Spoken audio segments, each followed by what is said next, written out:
Boa noite. Está no ar o programa O País em Análise, onde destacamos os principais assuntos que dominaram a semana. Para a edição de hoje, temos os seguintes temas em análise. A greve dos professores, que já se encontram na sua terceira semana, e a consequente declarações do primeiro-ministro-chefe do governo, Patrício Trovoada. Também vamos abordar a greve na Agripalma, que já dura mais de um mês, a inauguração da Central Térmica de Santo Tomé, a Tesla STP, e outro tema em debate, a declaração de compromisso sobre a problemática de abuso sexual de menores. Aos meus comentadores, boa noite, e vamos ficar já a seguir com o primeiro tema. A greve dos professores e educadores entrou na terceira semana.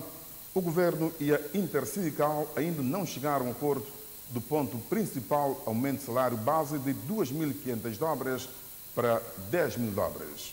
O primeiro-ministro voltou a reagir sobre esta greve e afirmou que é necessário colocar o ponto final a esta paralisação.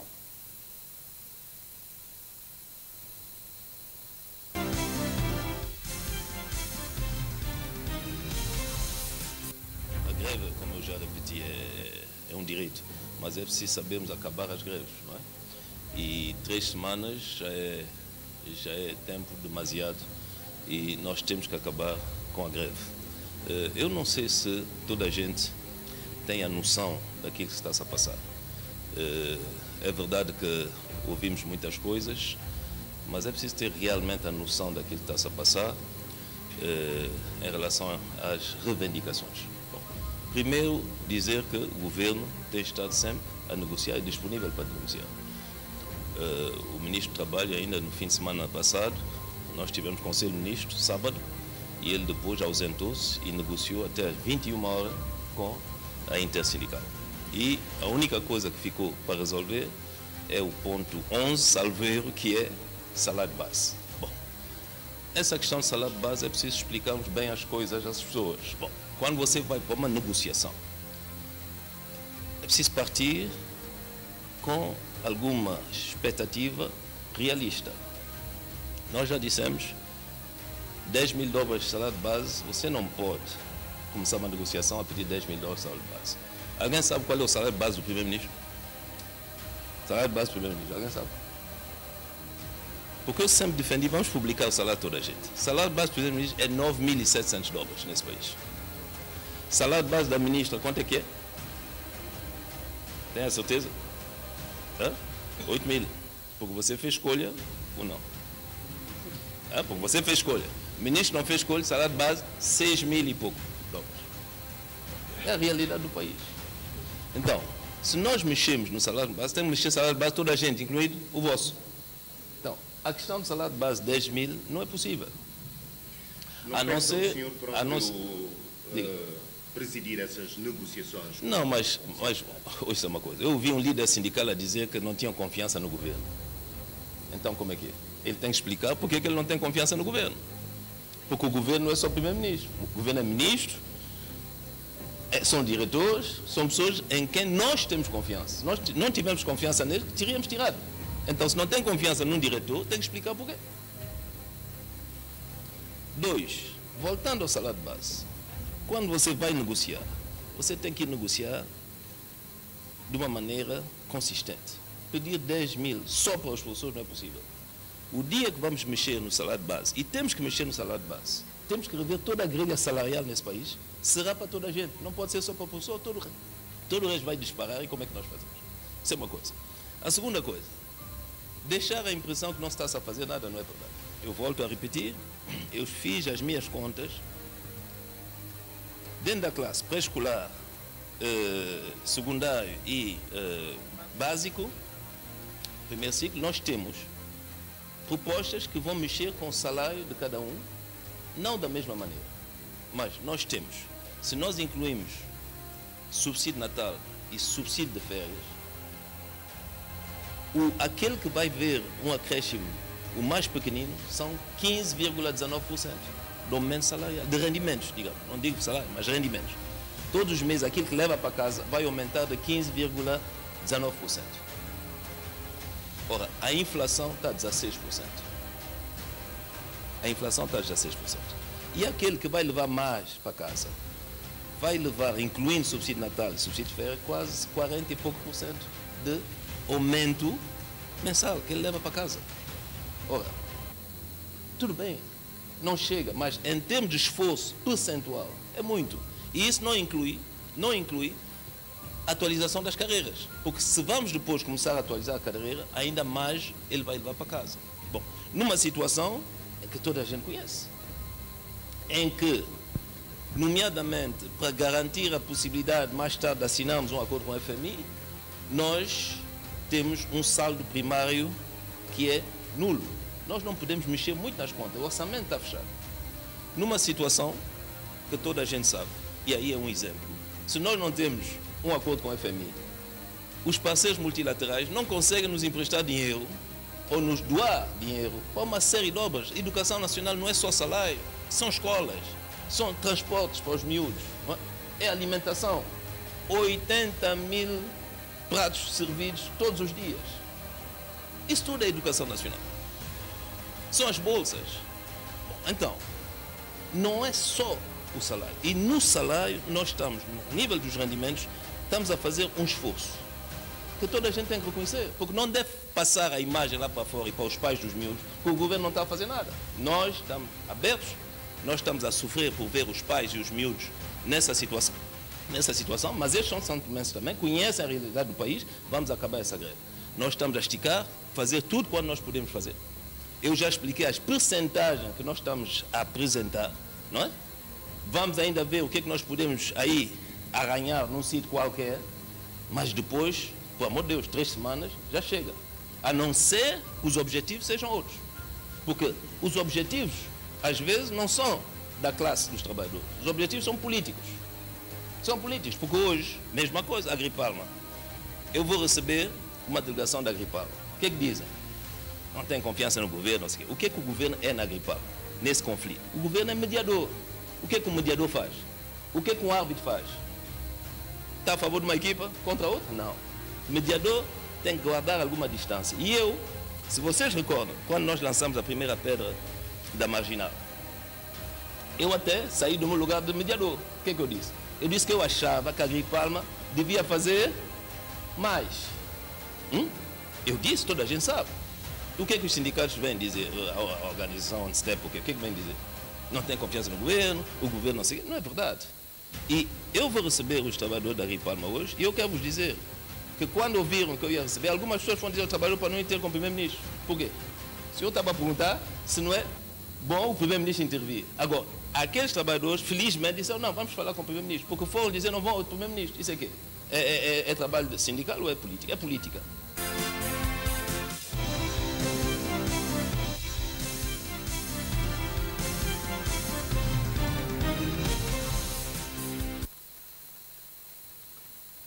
O primeiro tema está lançado. Boa noite, Martim Tavares. E também o Ambrósio Quaresma. Boa noite. Acabamos, Primeiro-Ministro, nesta declaração, tendo em conta que a greve dos professores educadores já entrou na sua 3ª semana. Essa uma parte do Primeiro-Ministro não é um trabalho sindical, é política. Concorda com isso? Não entendi. O trabalho não é sindical, mas sim pode ser um trabalho político. Concorda com isso? Ou tem uma visão diferente do processo? Quer dizer, o sindicato deve ter uma posição sindical e o governo também deve ter a sua versão política da coisa, né? Mas o que está em questão são as reivindicações dos trabalhadores e o que me saltou à vista, que eu não entendi o líder sindical, é quando ele diz que por ter confiança no governo. Agora, se um sindicato, o líder sindical, fez essa declaração como oposição, e não, para mim, no meu ponto de vista, ele fez uma declaração não como sindicalista, porque a qualquer momento ele poderá ser chamado, os trabalhadores poderão pedir para negociar com o governo. Agora, se eles dizem já a partir daqui não tem confiança no governo, se ele for negociar com o governo, ele estará a negociar com alguém que ele não tem confiança. Eu acho que essa declaração, para mim, fugiu muito de um líder sindical, porque não é a altura para ele dizer isso. Quando o sindical onde esteve socorre ao Presidente da República porque não tem confiança no governo, foram palavras dele. Eu acho que, não sei, porque talvez devido às luzes das câmaras ou qualquer coisa, levou-lhe a fazer essa declaração, porque a qualquer momento ele poderá ser chamado para negociar. E negociar com o governo significa estar a negociar com um governo que ele não tem confiança. Eu acho que não. Portanto, essa questão da greve dos professores é essa questão que o Primeiro-Ministro estava a falar. O Primeiro-Ministro, eu acho que falou bem quando ele disse que andou-se a puxar o leite da vaca. Sim, vamos ver isso no segundo tema, questão de Agripalma. Sim, mas está tudo, está tudo interligado. Está tudo interligado, não é? E agora o leite acabou, o leite da vaca acabou, não é? Mas isto é uma questão que autoridades político-governamentais têm que, se o leite acabou, tem que ser extensivo a toda a gente, a todos os trabalhadores da função pública. Todos os trabalhadores da função pública têm que saber que realmente já não há leite da vaca para todos. Estarem cada um a puxar. Porque o que é que existe? O que existe é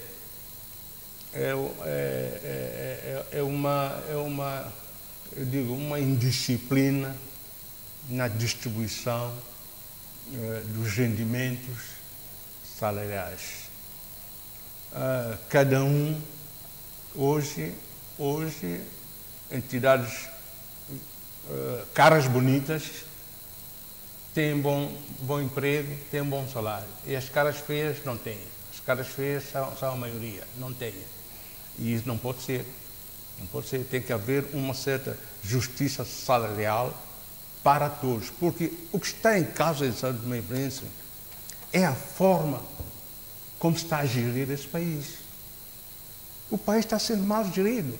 Os recursos financeiros do país estão sendo mal geridos. Nós produzimos um bocado para a sobrevivência dos santomenses. Isso é um país que um milionário pega e desenvolve em 2 tempos. Mas eu acho que o FMI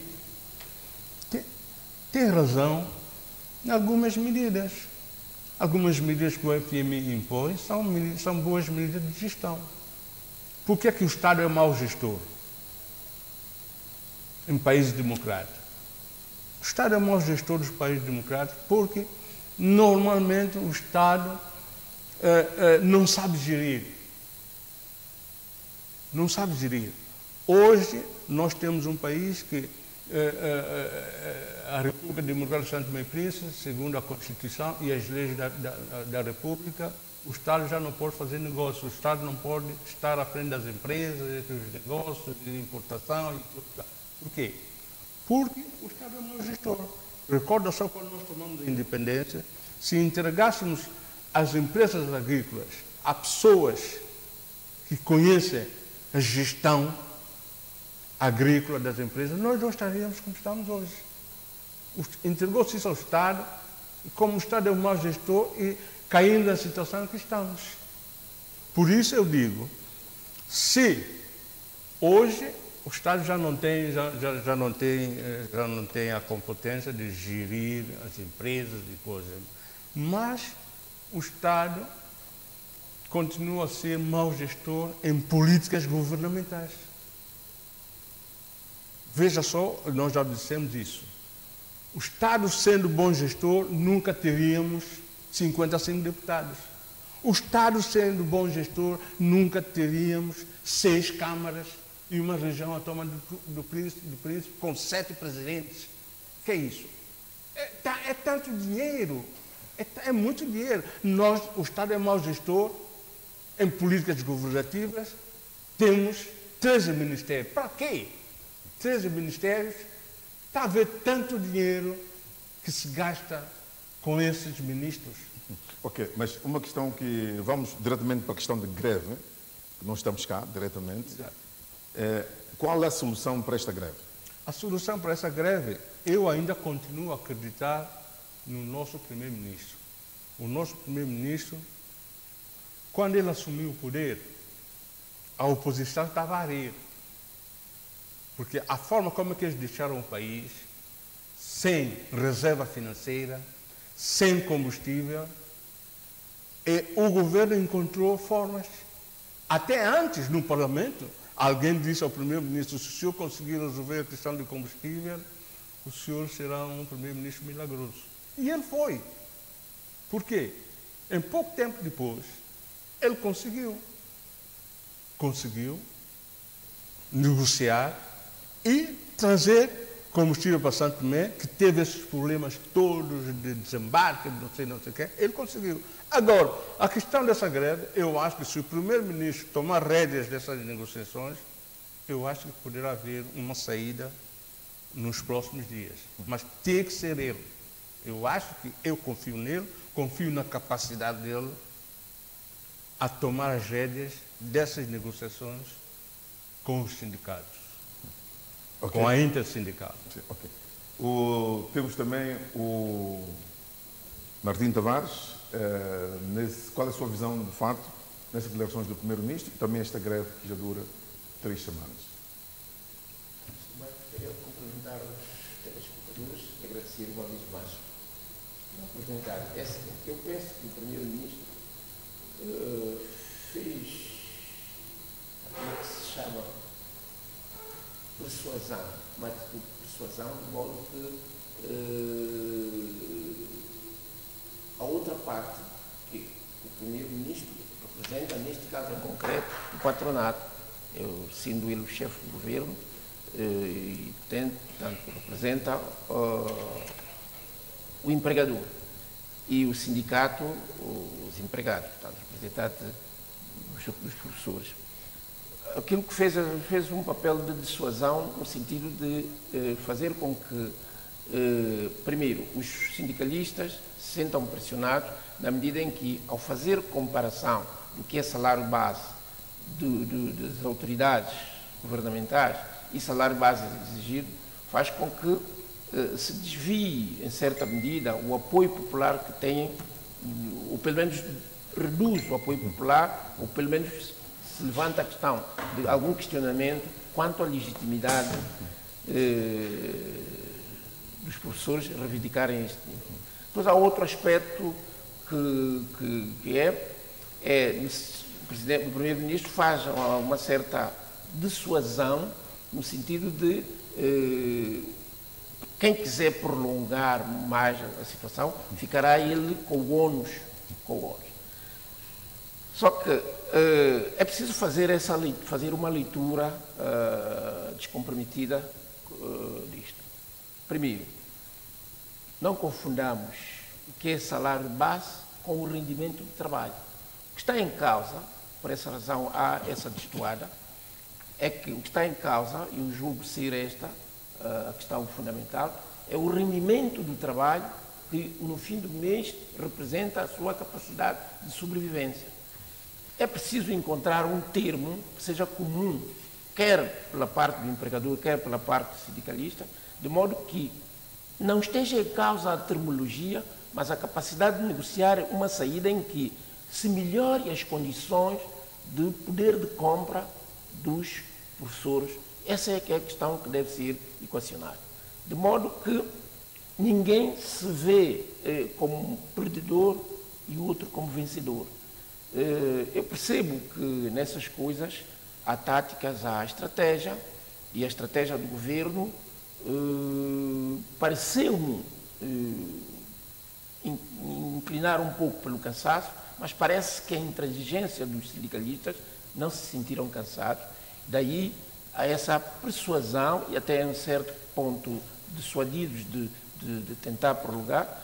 Eu penso que é possível, se as partes, e pareceu-me haver um certo empenhamento, eu também acredito muito que o Presidente tem usado a sua magistratura de influência, muitas vezes falando ao público, outras vezes nos bastidores, para que se ultrapasse rapidamente, porque não está em causa quem perde, quem ganha, porque perdemos todos nós, quer os pais, quer as crianças, quer o próprio governo, que devia estar neste momento com outras preocupações, num país em que a situação econômica é grave, portanto, deve ter outras preocupações. Daí que julgo que, neste momento, deve-se ater fundamentalmente as condições mínimas de sobrevivência para garantir aos professores, de modo que se evite que haja uma continuação desnecessária desta greve. Para o outro, é preciso também alguma contenção, porque não acredito que essa situação vai permanecer só em relação aos professores. Eu acho que uma das coisas que me pareceu ler daquilo que disse o Sr. Primeiro-Ministro também tem a ver com o facto de prevenir, porque desde os jornalistas, passando pelos enfermeiros, todos os outros que são servidores públicos, neste momento, têm o seu poder de compra muito diminuído, não apenas para a inflação deste ano, mas dos anos anteriores em que não houve nem aumento salarial, nem evolução na carreira profissional, o que quer dizer que, desde o último acerto salarial até a presente data, houve uma redução drástica do poder de compra, porque é assim, muitas vezes o que se vê é o valor nominal do salário. O valor verdadeiro do salário é aquilo que compra num dado momento. Se num dado momento o salário permitia comprar, por exemplo, um saco de arroz, meia caixa de óleo, uma caixa de frango, uma vez que o preço disso vai aumentando, mesmo que ele mantenha esse salário, o que é que tu vai dizer? O seu poder de compra vai reduzir. O que quer dizer que o seu salário nominal, o seu salário real, o salário nominal mantém, mas o salário real foi diminuindo. O salário real é a capacidade que ele tem de comprar para sobreviver. Hoje, verdade seja dita, pouca gente pode dar-se ao luxo de dizer que tem algum desafogo. Muito pior as pessoas que têm o salário que nós sabemos. Agora, é preciso encontrar uma terminologia que seja comum para evitar essa destoada entre salário e rendimento. Há uma terceira coisa que eu gostaria de fazer referência, que é todos estão a pagar por uma coisa simples. Não houve uma dinâmica de crescimento que é necessário nos países que optaram pela economia de mercado. Tem que haver, e sobretudo em regimes democráticos, tem que haver instituições que, ao mesmo tempo, servem de mediador entre o patrão, todos os empregadores, não só o público, mas privado, e também os empregados, a classe trabalhadora. Para fazer o quê? Para permitir que, enquanto se formaliza através do Conselho de Concertação Social aquilo que é programação de como é que vai evoluir a questão salarial, os rendimentos, a produtividade, de modo que haja uma dinâmica, quer de crescimento da produção e da produtividade e ao mesmo em simultâneo, o crescimento da massa salarial, da capacidade de pagar, dos salários mínimos, dos salários de outras formas de pagamento, de modo que haja uma dinâmica que permita tanto o crescimento da economia como o crescimento de poder de compra. Porque se não houver um poder de compra que permite que haja procura faz com que haja oferta. Porque a pessoa diz, olha, o produto está com um bom preço, eu vou investir. E então, há toda essa dinâmica que será necessária. A culpa não pode morrer solteira. Portanto, por essa razão que eu chamo a atenção, que nos próximos anos tem que se retomar, fazer funcionar corretamente o Conselho de Concertação Social, em que estejam lá patronato, privado, setor público, esteja lá os sindicatos, esteja as outras instituições que permitam que com o governo, com o setor privado, se estabeleça uma dinâmica de crescimento em que haja produtividade, porque é verdade que se funcionar o país de forma séria, os rendimentos têm que estar adicionados à capacidade de produção e produtividade. Para que, também outra coisa, a avaliação do desempenho. Isso tudo vai fazer com que nós alteremos essa situação. As pessoas ficam muito tempo na mesma função, no mesmo categoria. Portanto, com o mesmo salário, com a mesma função e nunca há evolução. E isto faz com que haja esse ambiente quase que explosivo. Eu tenho receio que este governo possa vir a enfrentar convulsão social. Essa que é a principal preocupação, e eu acho que o papel dissuasor que o governo tem tentado fazer tem muito a ver com isto, para evitar que se escambe numa situação de descontrole. Sim, é uma questão. Eu não sei parafrasear tanto. Eu gosto muito de ir ao concreto. O Martim falou que nessa greve não há ganhador nem perdedor. Não deve haver, não deve haver. Não. Neste momento todos estão a perder. Não deve haver. Não, no fim todos têm que ganhar. Porque não pode haver, o professor ganhou, o governo ganhou, o governo ganhou, perdeu, não pode. Há uma questão central. Neste momento, quem é o grande perdedor são os pais e as crianças, os professores também. Os professores também. Os alunos. O governo vai à sua vida, os pais vão à sua vida. Os alunos. Os maiores perdedores dessa greve neste momento são os alunos. Não, também os professores. Também os professores vão à sua vida. Não. Os pais vão à sua vida. Não. O governo vai à sua vida. Não. Os maiores perdedores neste momento são os alunos que não têm aulas. Não têm aulas. São os maiores. São os maiores perdedores. Principalmente Está a ver. há pais que não sabem onde deixar a criança. Não, isso é outra coisa. Isso é outra questão. Isso é outra questão. Mas outra questão é a consequência da greve. Não, são pequenas consequências, mas os maiores perdedores dessa greve são os alunos que não têm aulas. O que é que Ambrósio utiliza como referência para medir a grandeza? Para medir a grandeza, porque eles não têm aulas. Quais são? Não, para medir a grandeza de que uma é maior que outra em termos de Uma é importância. maior que outra porque os alunos não têm aulas. Sim, mas os alunos não têm aula e os pais que ficam com preocupação, as crianças comem mais, estão mais... Não. Vamos a questões concretas. Está a ver? Não é concreto isso. O Ministério da Educação e os sindicatos, o Ministério da Educação e os sindicatos terão que encontrar uma nova forma de programação. Claro, eu estou de acordo. Aliás, eu acho uma nova forma de programação, se as aulas começarem já no próximo ano, ou já na próxima semana. Se não começar as aulas na próxima semana, o ano letivo poderá ficar comprometido. Todo o ano letivo poderá ficar comprometido. Mas também, ao começar tarde, os professores terão que acelerar, terão que dar matérias mais... Não, diminuir os conteúdos de certeza E vão dar em que ano? No ano seguinte? Não, seguinte não. Então, eu também fui professor. Não, está a ver paragem de aulas um mês. Mas depois, há conteúdos que são programados para esse ano e que os professores terão que encontrar uma forma de administrar. Não, os sindicatos ministeriais poderão encontrar, mas com atraso. Está a ver?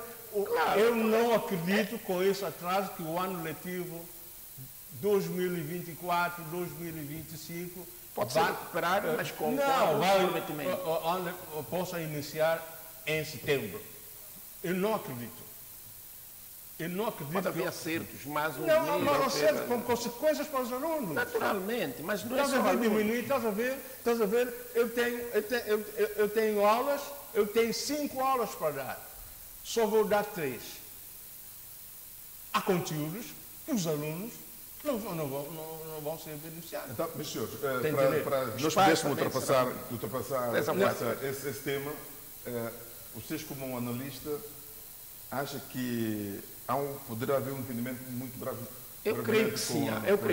Eu, pessoalmente, creio que sim. Eu estou convicto que, neste momento, há cansaço dos professores, há pressão dos pais, há pressão dos alunos, em relação, não apenas em relação ao governo, mas também em relação aos professores, vice-versa. Portanto, eu acho que, neste momento, o sinal dado pelo primeiro-ministro, o discurso do presidente da República e o discurso, quer da Associação dos Pais, quer da Associação dos Professores, Dos alunos também? dos alunos, aliás, dos alunos, dá sinais de que se entenda, minha gente, porque depois há outra coisa que é que febres calungo passar. Pode entrar em estado de coma. E é pior. Por quê? Porque é assim, nós esquecemos que a dinâmica de insatisfação pode aumentar. Eu, por vezes, eu falo assim, porque é assim, nós não podemos ignorar que a sociologia é uma ciência. O que é que acontece? As convulsões sociais começam, muitas vezes, com intransigências. E, neste momento, a intransigência das duas partes pode ter repercussão na sociedade, porque há outras insatisfações aqui. Ok, Eu acho que nesse momento chegou a altura de as partes decidirem fazer sacrifícios. Sim, mas como disse o Primeiro-Ministro, a questão do FMI, que tem um saldo primário negativo, como dá volta a essa questão? O Banco Mundial e o FMI, a semelhança dos outros países, exigem, a receita é a mesma. Só que há a altura em que eles analisam casos a caso. Eu tenho certeza que a capacidade de persuasão e o receio, demonstrando que a nossa democracia tem risco, porque se fizer uma convulsão num meio regional em que há conflitos... Não vamos chegar à questão de convulsão. Por essa razão que o Banco Mundial compreenderá, eu tenho certeza que o Primeiro-Ministro tem influência suficiente, o Presidente da República tem influência suficiente, tem relações com países que podem, em certa medida, servir de pressão para que se encontre não digo um alívio, mas que a pressão em relação a São Tomé seja diminuída, tendo em conta que a nossa democracia é o nosso elemento de troca, a nossa paz, sobretudo paz social. Utilizaste um termo, a nossa língua nacional, como? Febles calungo passar. Febles calungo passar. Calungo passar. Eu também diria, se quando nada nava e na cacoça etapa. Está entendendo? Não, agora não vale a pena estragar, porque convulsão Não, se quando nada nava e na cacoça etapa. Eu não acredito que haja convulsão social. Eu também não quero e nem desejo. Eu não acredito nisso. Mas a relutância do sindicato da Agripalma, a relutância da intersindical nessa questão, eu acho que as autoridades santomenses poderão precaver que alguma coisa poderá surgir. E aí há que se encontrar uma saída. E essa saída tem que ser urgente. Eu não creio que será. Essa saída tem que ser urgente. Eu penso que não haverá nem sequer sinais de ruptura. Para aquilo que disse, tinha que haver sinal de ruptura. Não vai haver sinal. Não, sinal de ruptura, eu não disse isso. E depois é outra coisa. Interpretar-se assim. Mas eu não disse isso. Eu não acho que a inteligência seja só do sindicato. Mas, Michel, é um tema que nós poderemos... Mas agora nós notamos que... Eu vou cortar. Tá bem. Nós vamos para o segundo tema, podemos retomar esse processo rapidamente. A greve na empresa Agripalma já dura mais de um mês. A Organização Nacional de Trabalhadores de São Tomé e Príncipe, Central Sindical, esteve no Palácio do Povo e pediu a intervenção do Presidente da República na mediação deste conflito laboral. Uma declaração de João Tavares que mereceu a reação do Primeiro-Ministro e chefe do Governo, Patrício Trovoada.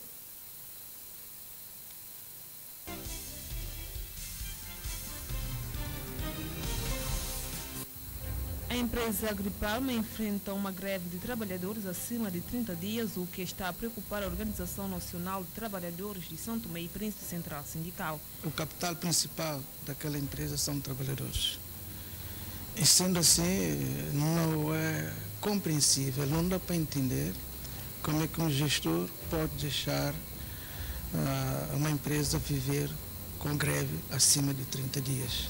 Para o secretário-geral da organização, João Tavares, não há engajamento por parte do mediador deste conflito laboral. Porque da parte da inspeção do trabalho e da direção do trabalho, que é o nosso interlocutor direto nessa questão de conflito, nós não vimos, não sentimos esse equilíbrio, conforme diz a lei da inspeção e a lei da direção de trabalho. A reivindicação dos trabalhadores de Agripalma prende-se com melhorias de condições de trabalho, aumento salarial, em que os trabalhadores pediam inicialmente um aumento de 35%, baixando para 15%, mas a empresa apresenta uma contraproposta de 6%. A empresa propõe uma percentagem que, em termos de valores, não passa de 100 e tal dobras para quem ganha 2.800. E isto não incentiva pela situação difícil financeira e econômica do país.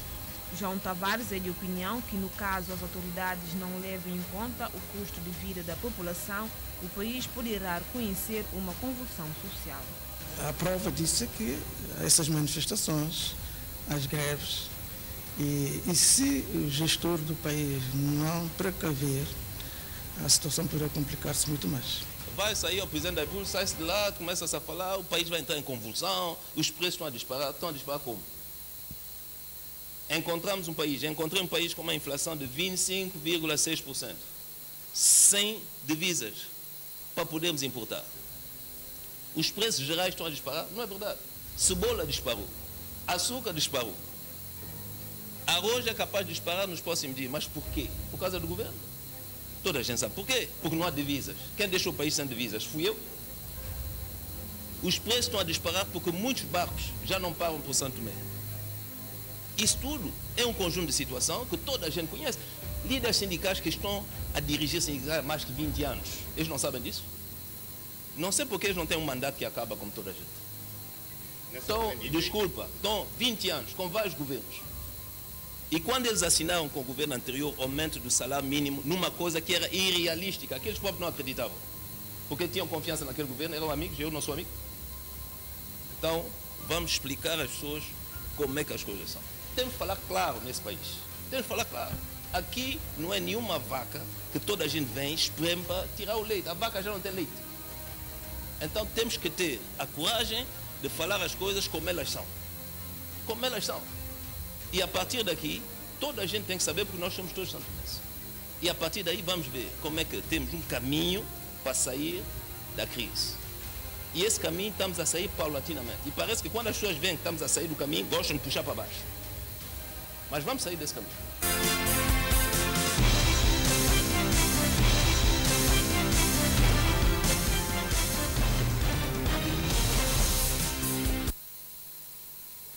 O segundo tema está lançado, Martinho Tavares. A greve na Agripalma já dura mais de um mês.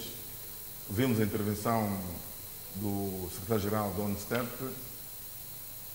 CS, e também do primeiro-ministro.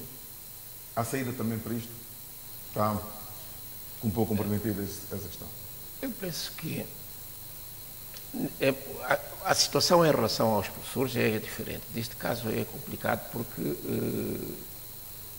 extrapola, portanto, vai muito além daquilo que é a capacidade do governo intervir, na medida em que as ações do Estado, como parte na Agripalma, é tão diminuta que não tem grande influência.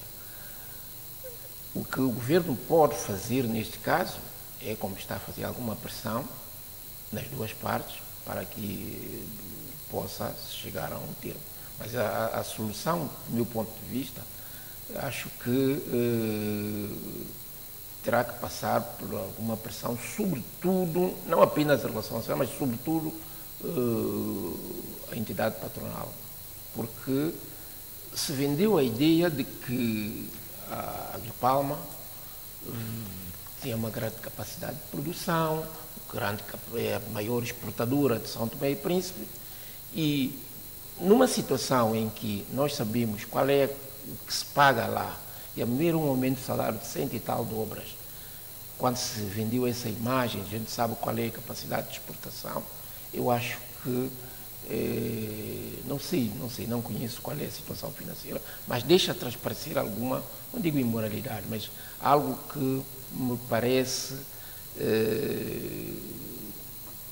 desenquadrado com a realidade. É um trabalho muito difícil, eu fui lá visitar, vi, Eu sei que é um trabalho duro, a sol e chuva, sobretudo com muita chuva, é um trabalho braçal pesado. Eu creio que, não sei o que é que está por detrás. Há quem especule que há uma pouca vontade de querer ficar cá, mas eu acho que não, porque ninguém vai investir tanto dinheiro, a não ser que seja lavagem. Não acredito também que seja lavagem, porque pareceu-me que os donos da empresa são gente sérias. Eu penso que há qualquer coisa que precisa ser vista. Eu acho que o governo, como tem assento na administração, devia, apesar de não ter grande capacidade de intervir na medida em que as ações do Estado são diminutas, mas era preciso encontrar e saber por que a relutância, porque os sindicatos foram reduzindo, aquela percentagem que diz de 8%, depois outra parte condicionada à assiduidade, à produtividade, é um problema que faz com que o valor seja tão ínfimo. E a gente sabe quais são as condições de vida naquela região. É complicado. E muitas vezes a gente fica numa situação que a gente não sabe a quem dar razão, mas de facto é preciso. Eu digo com toda a sinceridade que se eu pudesse, eu teria convencido os patrões de lá a fazerem um bocado mais de gesto, porque a realidade lá é muito dura. É verdade também que os patrões lá devem ter algum pedigree, no sentido de que estão sempre a tocar trabalhadores. Há um problema lá, todos os dias na rádio há ultimátum, se não aparecer, depois é substituído. Eu penso que devia-se equacionar um acordo a longo prazo para que haja uma estabilidade de mão de obra naquela empresa. Porque passa a imagem de que aquilo é... Alguém vai lá passear durante algum tempo, ganha um bocadinho, viu que não deu, sai, vem outro. E as tantas, eu penso que isso, para uma empresa que é maior, nesse momento é a maior exportadora de São Tomé. Pronto, há esse interregno de um mês e tal, mas se afirmou como maior exportadora de São Tomé. Eu não sei o que é que podemos fazer, mas é complicado. Em relação às declarações do Primeiro-Ministro, eu acho que elas têm uma leitura, do meu ponto de vista, dissuasora, no sentido de acalmar os ânimos, sobretudo do líder sindical, que faz o seu sindicalismo com muito entusiasmo e entusiasmo. Também o Primeiro-Ministro coloca um problema que tem a ver com as lideranças que duram muito nas instituições, sobretudo o que deixa transparecer que não há, digamos assim, troca de cadeiras, mas é um problema que normalmente é muito difícil de se influenciar, na medida em que os sindicatos deixaram de ser sindicatos dos partidos. Porque antigamente os sindicatos tinham um grande problema, que era a liderança era de um determinado partido, mas depois tinham por trás sindicalistas que diziam: não, nós não temos nada a ver com o facto do senhor ser de um partido, e portanto nós vimos greves nos últimos anos que não têm nada a ver com a coloração partidária, o que já é bom. Agora, é verdade que o Primeiro-Ministro levanta um problema de lideranças de pedra e cal. Eu não sei, mas eu não sei se faz parte da norma dos sindicatos ou não, mas o que é verdade é um problema evidente. Okay. 20 anos, não sei se é correto ou não, mas o que é verdade é uma realidade indesmentível, nós sabemos, e o Primeiro-Ministro levanta isso. Não sei se é intromissão naquilo que é do sindicato, ou se não, mas é uma observação que nos chama a atenção para uma realidade que é evidente. Pois é, eu, na minha opinião, eu acho que o Primeiro-Ministro disse o que tinha que dizer, mas há uma questão aqui. Eu tive a oportunidade de dizer na sequência dessa entrevista, mas numa outra versão, que a vaca produzia leite e todo mundo vinha, puxava e levava o leite. Hoje já a vaca já não tem leite. Os governos são constituídos para quê? Há eleições para quê? Para mudar as coisas. Todos vêm, comem e não se pedem responsabilidades. Esse governo já anunciou que vai fazer XY inquérito. Onde estão esses inquéritos? Das pessoas que geram mal os fundos públicos. Onde estão? As pessoas querem saber. Eu gostaria de saber.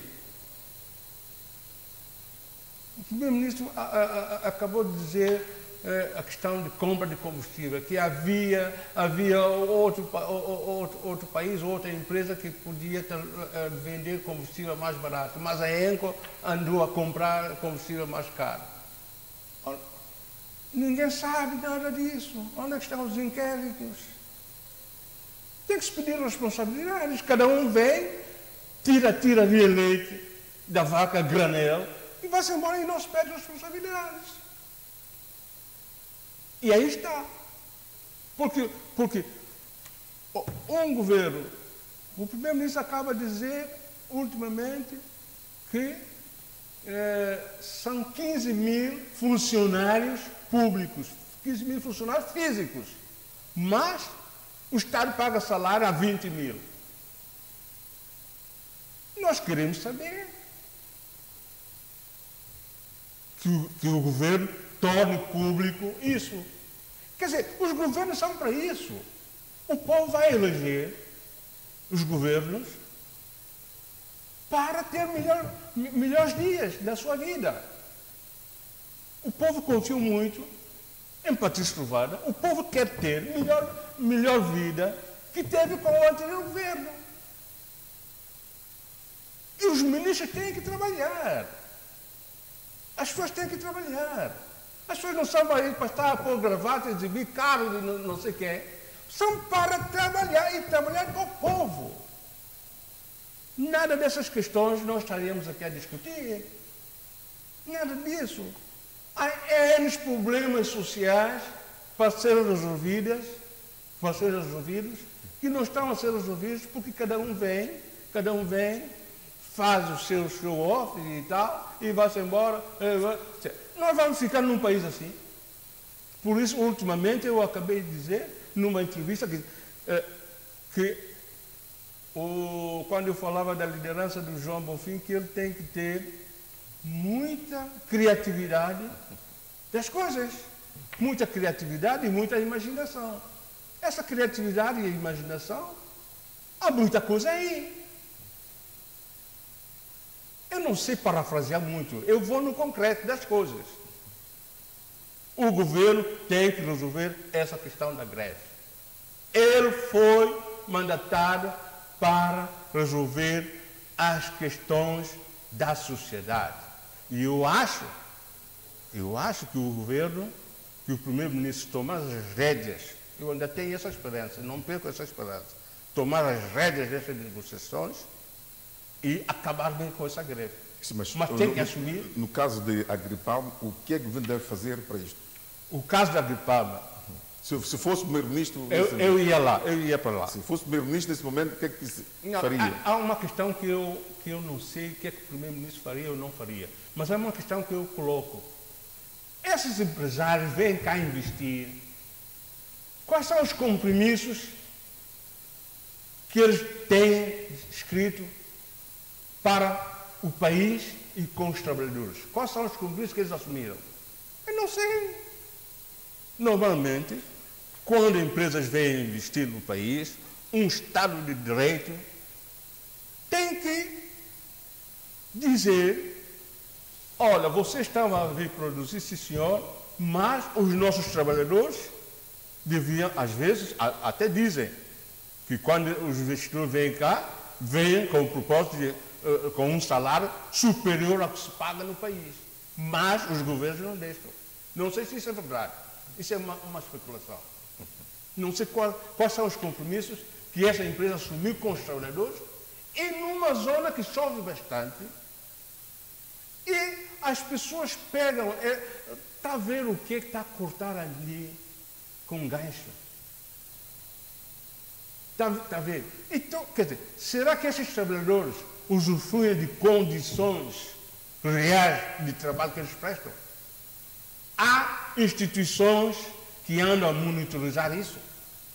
Porque nós estamos num país em que muita gente se cala, não há instituições que monitorizam isso, não há instituições que averiguam essas coisas, e o país está. Eu acho que os próprios investidores conhecem a fragilidade do poder político em Santo Tomé e vai fazendo as suas, porque eu não posso acreditar que um investidor faz tanto investimento e que deixa uma empresa mais de um mês sem funcionar. É muito dinheiro, é muito prejuízo. Quer dizer, o que é que está por trás de tudo isso? É uma investigação que tem sido esse filho, né? O que é que está por trás? O que é que está por trás? Não sei o que é que está por trás. Porque, quer dizer, tem que saber, tem que se conhecer os compromissos assumidos por essa empresa antes de arrancar com o país e com os trabalhadores. O líder sindical da UGT falou bem. Não, onde falou bem. O maior recurso que a empresa tem são os recursos humanos, são os trabalhadores. Quem produz os bens de serviço? São os trabalhadores. Então, nós temos que agarrar isso, por isso eu disse quando a Danaf ainda cacocetava, o Estado, os governos têm que ser governos proativos. Os governos têm que funcionar para o país, não ver que, eu estou aqui só para 4 anos e tal, eu vou dar o meu show-off, bazar e tal. Não. Nós falamos ultimamente que as pessoas, quando vão governar, têm que deixar fazer história para a futura geração. Os meus filhos, os meus netos, têm que saber que esta obra é duradoura, foi feita por fulano de tal. Para que eles venham também fazer. Por que há muita gente que segue os bons líderes? Há muita gente hoje fala em Mandela. Por quê? Ele foi um líder, foi um verdadeiro líder. Há muita gente que fala do homem de Guiné-Cabo Verde, Amílcar Cabral. Hoje, há muita gente que quer inspirar nas movimentações, nas ideologias que tinha Amílcar Cabral e tinha Nelson Mandela. Por quê? Eles foram grandes líderes. E o país não cria grandes líderes também por quê? Temos por que o povo votou 3 vezes em Patrício Carvalho? Porque o povo estava a ver que ele seria a salvação do país. Mas ele não pode esmorecer-se. Porque o que eu estou a ver, os partidos da oposição estão aqui atentos. Eu digo, tem 2 coisas muito importantes, não vou dizer aqui, 2 coisas muito importantes que até podem derrubar o Wadi. Mas é necessário nós sentarmos, estudarmos, ver as movimentações do povo, ver o interesse do povo. Quer dizer, os partidos políticos nunca são eternos, mas o povo já deu a Patrício Trovoada 3 vezes que ele ganhou. E é necessário que ele não defraude essa vontade do povo. É a hora, com maioria absoluta, Patrício Trovoada dizer, meus senhores, vamos rever a lei eleitoral, vamos rever a Constituição, urgente. E pôr a máquina a funcionar. Diminuir lá o número de deputados, de 35 deputados. Os governos são constituídos por 5 ministérios Ok, são câmaras para diminuir as câmaras, e é muito dinheiro que se pode pegar com essa diminuição para saber da vida do povo. Okay. O povo tem problema, esse povo tem problema, o povo não pode, os professores não podem continuar com esse tipo de salário. Não pode haver essa injustiça salarial que nós temos no país. Ok. Queria acrescentar esse caso de Agripalma? Ou vamos já diretamente? Eu acho que o problema de Agripalma, nesse momento, eu acho que já esgotamos, na medida em que está claro que há essa incongruência e também a dificuldade em perceber a intransigência dos patrões, não percebo. E por essa razão está a dar aso a muita especulação nas redes sociais. E eu penso que nós não podemos ir pelo mesmo caminho, mas sempre ficamos com uma pulga na orelha, saber qual é a estratégia, qual é o próximo passo. Ok. Também vamos realmente para outro tema. A central de energia Tesla STP, construída com o apoio da empresa turca, foi inaugurada no país. A central, com capacidade para 10 megawatts, foi inaugurada pelo primeiro-ministro Patrício Trovoada e corresponde apenas à primeira fase do investimento.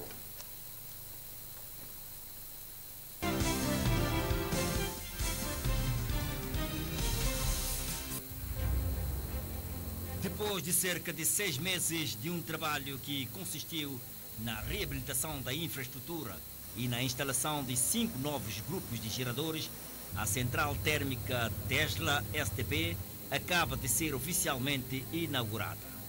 Nós, nesse momento, melhoramos alguns indicadores muito importantes, nomeadamente reduzimos, nesse momento, o custo com o gasóleo, os nossos custos com a produção também foram reduzidos, nós melhorarmos ligeiramente, de uma forma tímida, mas também melhoramos a nossa faturação e nesse momento estamos a trabalhar para melhorarmos as receitas de maio, tendo em conta os vários compromissos que nós temos.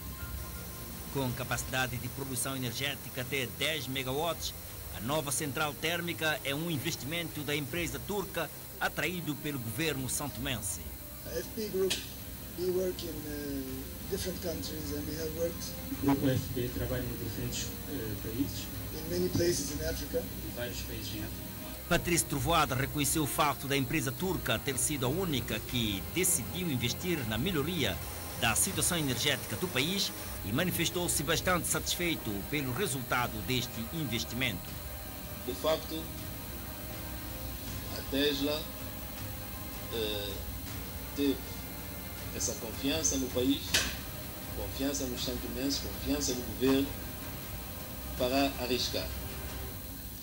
E arriscaram bem, porque, como acabou de dizer o diretor-geral da EMAI, com esse investimento, primeira fase, nós já sentimos que a melhoria do setor energético está a caminho. Este é o final da primeira fase de um projeto que contemplará 3 fases. Na segunda fase do projeto, a empresa turca projeta instalar no país 30 megawatts de energia a gás natural e na terceira fase mais 15 megawatts de energia fotovoltaica ou solar. Segunda fase é a transição energética. Passamos para gás natural. Gás natural 30 mega. Não é só a necessidade hoje que estamos a atender a necessidade futura do desenvolvimento econômico do país com energias limpas. E a última fase é a introdução de uma energia ainda mais limpa e mais barata que é o solar. Então, essa parceria nos traz, de facto, a possibilidade de iniciarmos a transição energética que, evidentemente, não será só com a Tesla, porque o mercado está aberto, o mercado de produção está aberto já a outros intervenientes, mas era preciso arriscar. E eles arriscaram e é por isso que estamos agradecidos. O total de investimento que a empresa Tesla pretende fazer na melhoria da situação energética do país está calculado em cerca de 90 milhões de dólares.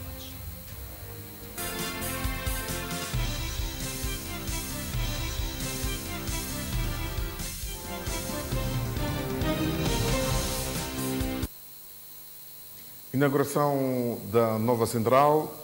Ambrósio Quaresma, com essa inauguração, o problema energético melhorou de uma forma substancial em Santo Tomé e Príncipe. Sim, pelo que vemos, há uma melhoria do sistema energético em Santo Tomé e Príncipe, mas como tudo nesse país, a gente desconfia, porque houve várias tentativas dos governos em ter melhoria do sistema energético, mas essas tentativas parecem não passaram de negociatas. Só o que se pode depreender disso foram negociatas. Agora, talvez agora,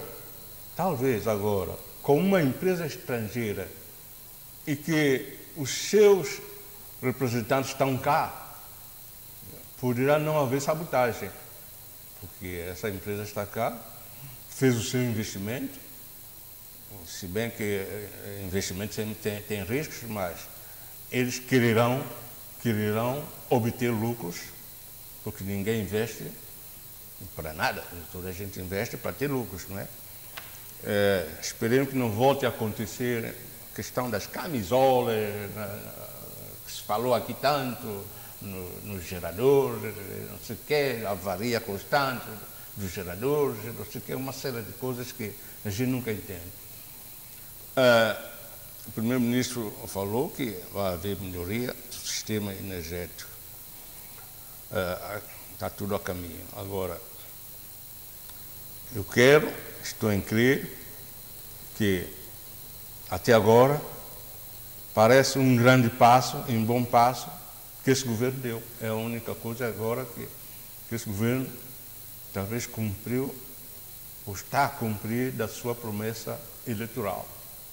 Esperemos que esse projeto seja duradouro, que é assim que o povo quer. E o povo vai registrando essas coisas. E os governos são mesmo para isso. Não é para vir fazer brincadeiras com a vida do povo. Não. É para fazer coisas sérias. Há uma questão que me preocupa e que os próprios jornalistas deveriam, não sei se os jornalistas já ouviram isso, mas há muita reclamação das pessoas que vão pagar energia lá no NEMAI. As pessoas estão a dizer que o consumo de energia, mesmo com essas lâmpadas LED, não melhorou. As pessoas continuam a ter consumo superior ou igual, que valeria a pena ter essas lâmpadas LED. É do sistema de contagem que se passa aí na imagem? O que é que se passa? Eu acho que técnicos de imagem deveriam, porque com essas reclamações todas que as pessoas fazem lá, técnicos de imagem deveriam tomar isso em conta e saber o que é que se passa. Ninguém diz nada. É uma situação que a própria televisão devia programar já, se tentar saber, porque há muita reclamação das pessoas que vão pagar a energia, dizer que lá para as LED não sofreram nenhuma influência. Okay, continuam a pagar. Agora, se não sofreram influência, o que é que se passa? Então, a contagem de maio está sendo feita de forma fraudulenta. Bom, é um tema que nós poderíamos... Será? É um tema que nós poderíamos... Bom, então, se bem que LED e inauguração está a fugir um bocado do nosso não, tema. Não, mas está relacionado. Sim, a energia, mas pronto. Está relacionado com a energia, porque já se disse, o governo já disse que vai atacar algumas instituições com contadores pré-pagos. Esperemos que esses contadores também sejam extensivos aos consumidores comuns, normais. Está a entender?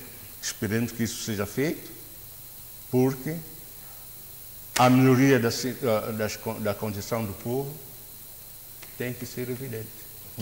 Ok. Martim Tavares, temos uma nova central de 10 megawatts com projetos para a segunda e terceira fase. A primeira observação é que achei um pouco estranho o nome Tesla. Fez-me lembrar o magnata, a empresa do magnata americano, Tesla. Pelo menos dizem Tesla STP, não sei.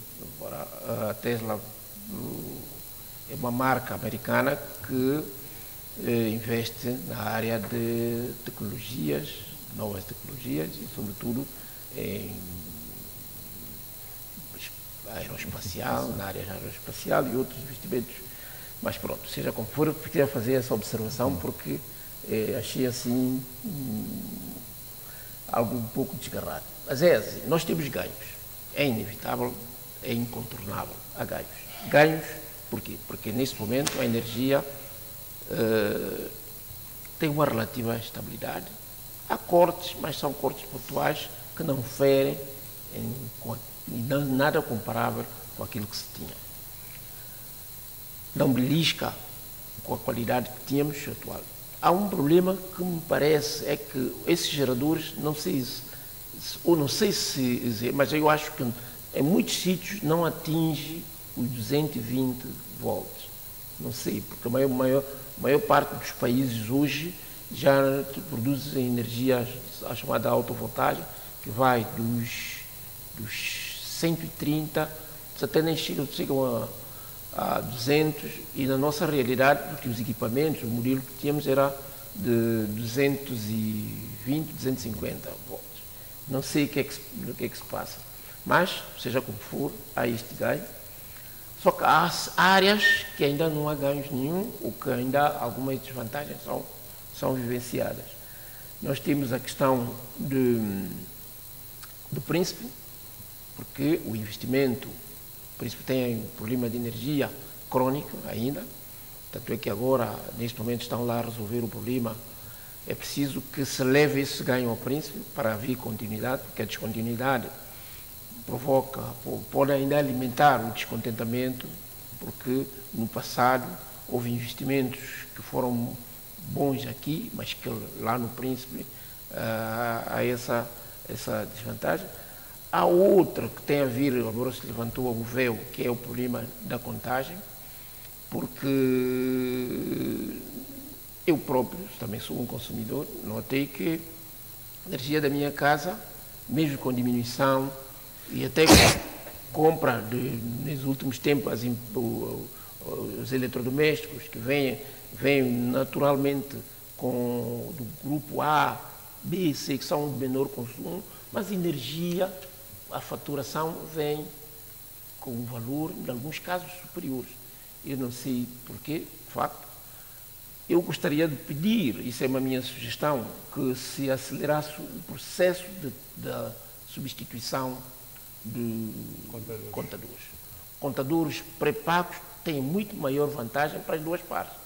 Primeiro, para a empresa, porque o dinheiro entra antes de fornecer. De modo que a pessoa compra o seu serviço e administra conforme a sua posse. Pois. E ainda no quadro das desvantagens, há um problema que tem a ver com a perda na rede. Eu penso que quem faz o investimento disso e permite que cerca de 40% perde do transporte é grave, e penso que terá que haver, eu não ouvi falar, mas eu espero que haja investimento na área de rede, portanto na distribuição, de modo que o trabalho fique completo, porque há uma coisa que eu ainda lembro muito, há uma figura política nossa que, portanto, está neste momento a retirar, que é Filipe Costa Alegre, sempre bateu que os governos deviam estabelecer como prioridade para cada mandato dois ou três projetos estruturantes, como água, energia, infraestruturação do país, e de modo que se sabe com quem contar, o que se conta para determinado mandato. Eu acho que, neste momento, a infraestruturação é um pressuposto básico para desenvolvimento. Energia, água, aeroportos, portos e estradas. Porque ninguém vem investir, se esses pressupostos não forem observados. Eu acho que é o que me ocorre a dizer e louvar a Deus que haja outros investimentos iguais. Há outro aspecto que eu acho que é importante, isso para lembrar, é que o Primeiro-Ministro tinha dito que ia-se resolver a questão da transparência, que não basta a mulher de César ser séria, tem que parecer. E é fundamental que apareça a qualquer altura o tal contrato para que essa névoa de suspeição que foi lançada na altura se quebre definitivamente, e de modo que esse bombom que é oferecido à população não tenha nada, como diz os brasileiros, neste caluru não haja um angu. Portanto, eu penso que é preciso retirar esse angu para que possamos aplaudir, porque é assim, eu pessoalmente eu acho que eu estou cá como jornalista. A minha análise não tem compromisso político, seja com quem for, nem o poder, nem a oposição. De modo que eu tenho a liberdade de aplaudir o que está bom e dizer com toda a franqueza o que está mal. Nesse aspecto é um ganho. Agora, este ganho tem que tirar essa mácula. Okay. Tá bom. Vamos para o último tema, mas muito breve, porque temos muito pouco tempo. Uma declaração de compromisso foi assinada no âmbito da Conferência Nacional sobre a Problemática de Abuso Sexual de Menores. O documento estabelece que as entidades públicas e parceiros de desenvolvimento deverão trabalhar para estabelecer uma rede integrada de proteção e apoio às crianças e adolescentes num ambiente seguro, onde os seus direitos e integridade física sejam protegidos.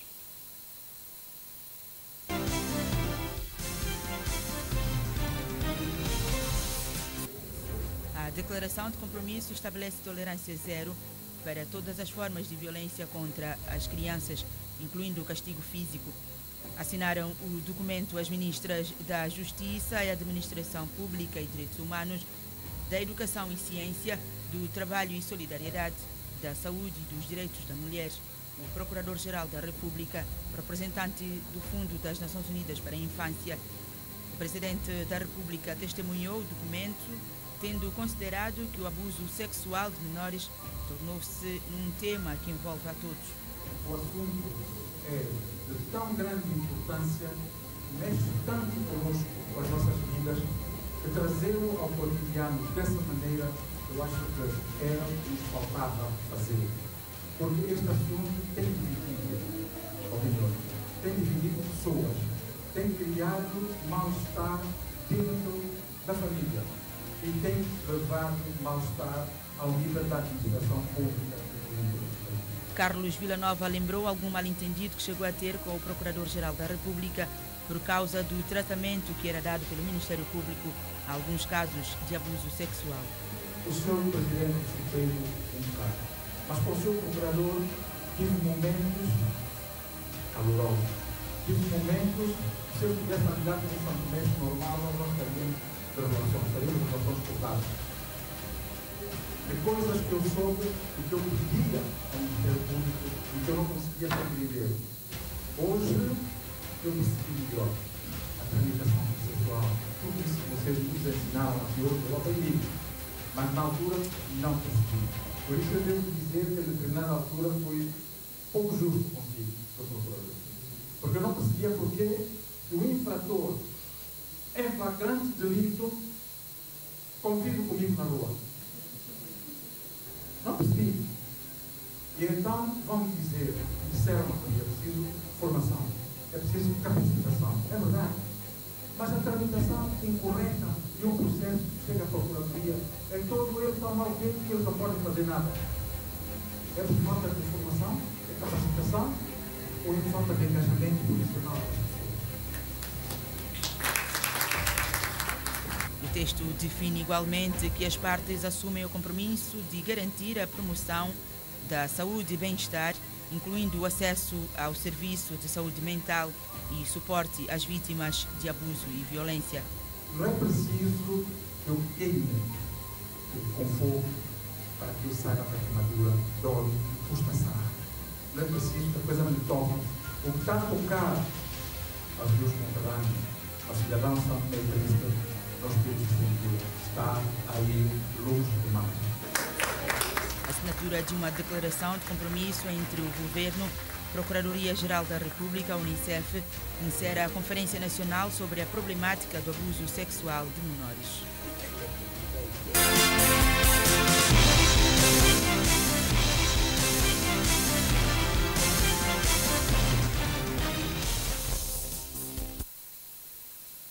Nosso último tema está lançado. O Abraço Quaresma é uma declaração importante para o país para salvaguardar os direitos das crianças.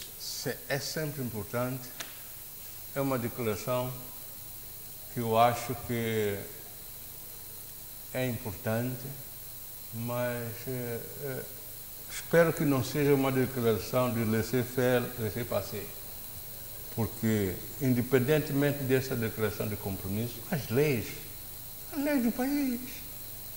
Há muita lei do país que devia estar a funcionar para atender essas coisas. O problema é que há um relaxo total das autoridades. As autoridades não funcionam. Como deve ser. Funciona? Não funcionam. Não, eu digo que não funcionam. As autoridades existem. Mas não funciona, porque se estivesse a funcionar, os nossos dirigentes não estariam nisso, para fazer uma declaração de compromisso. É o quê? Para mim, essa declaração de compromisso, sim senhor, é uma outra forma, quer dizer, uma nova roupagem que se quer dar para o funcionamento das coisas. Espero que sim. Também espero que as autoridades possam fazer uma declaração de compromisso contra os ladrões e corruptos. Não há leis. Não há leis para a gente pegar nos ladrões e pôr no lugar que eles merecem. Há leis.